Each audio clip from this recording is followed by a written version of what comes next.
We just finished shooting the 4th lesson of the Create Converting Landing Pages course, and I am happy to share this lesson with you for free.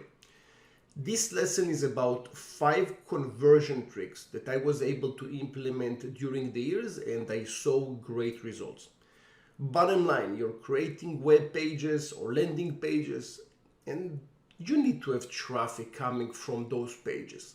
And those tricks will show you how to do exactly that. In the description below, I left a link to join the course, which starts on June 9th, 2022.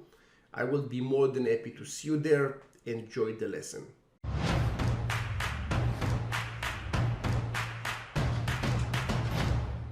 Welcome back.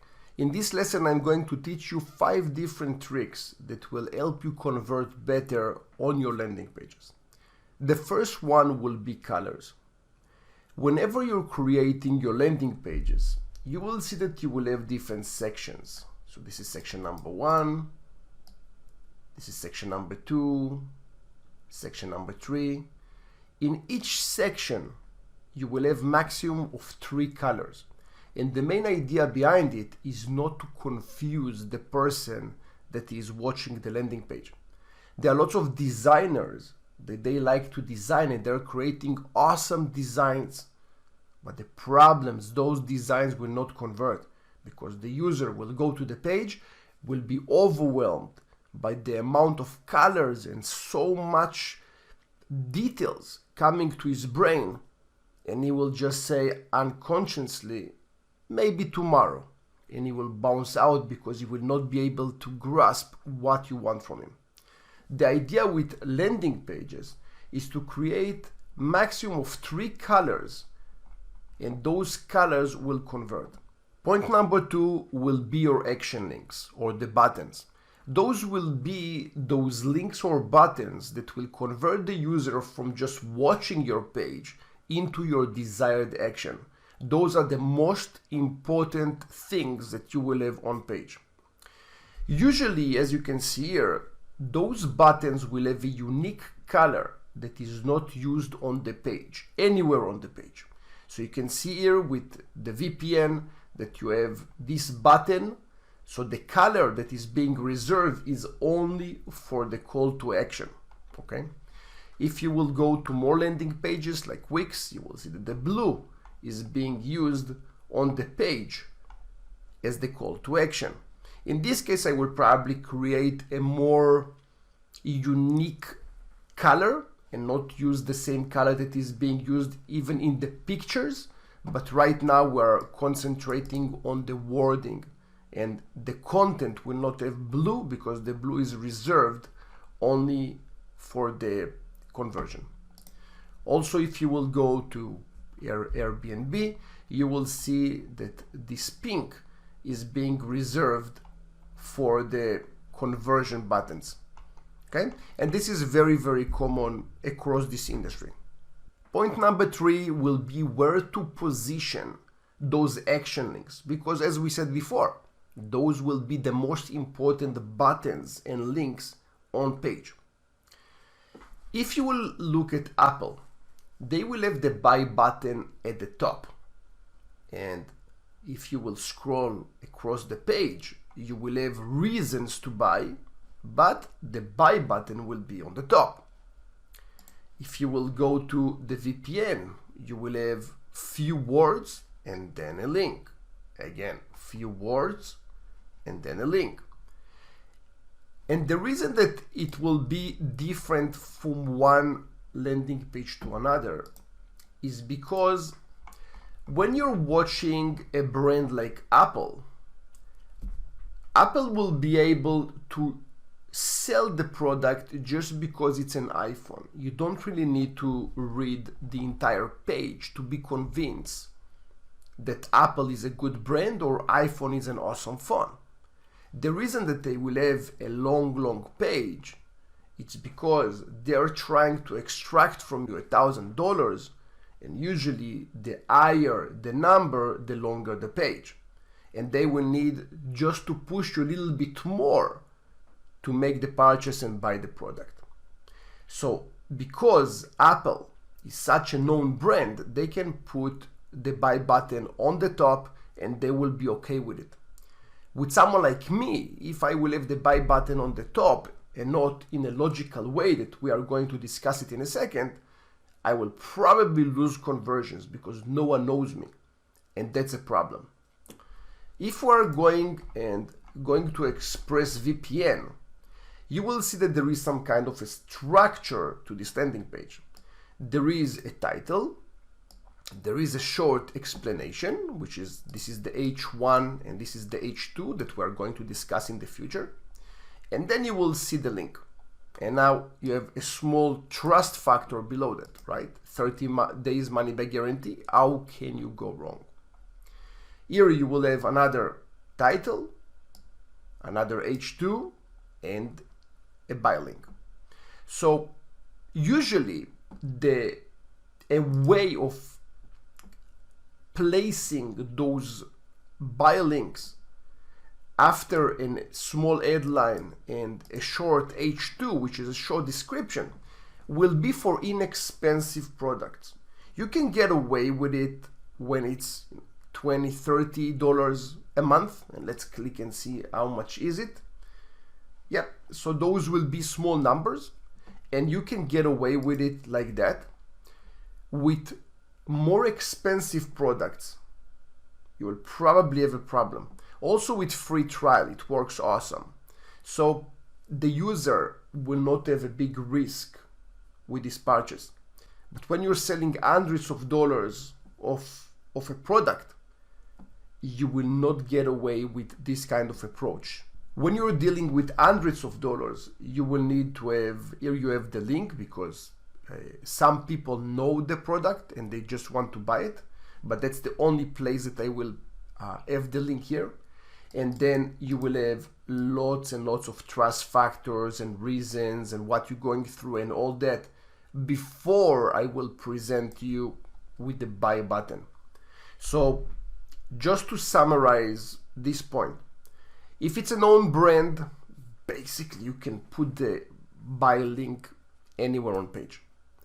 If it's a page that it's a free trial or maybe it's a very inexpensive purchase, I would say up to $29.99, that will probably be an easy one. You can have the title, you can have some description and a link to buy the product, or maybe it will be a redirection to a product with some videos and more trust, or maybe a trial version, something like that. If you have a page that it presents a very expensive product, and expensive for me would be anything that above $29.99, then you will need to have a proper page with lots of explanations. And in the future, when we are going to define the content of the page, the structure, we are going to talk about a proper page. But right now, let's understand that whenever you have an expensive purchase, you will need to have a longer page with very quality information on it. Point number 4 will be urgency. When you're looking on a page and you see a great offer, but then you see that there is only one more product in stock, or you will see that you have another 2 minutes to buy the product or else it's gone forever. The brain will have this sense of urgency to take action right now just because you don't want to miss out on this offer. Basically, you're losing. And the losing part, it's horrible for people.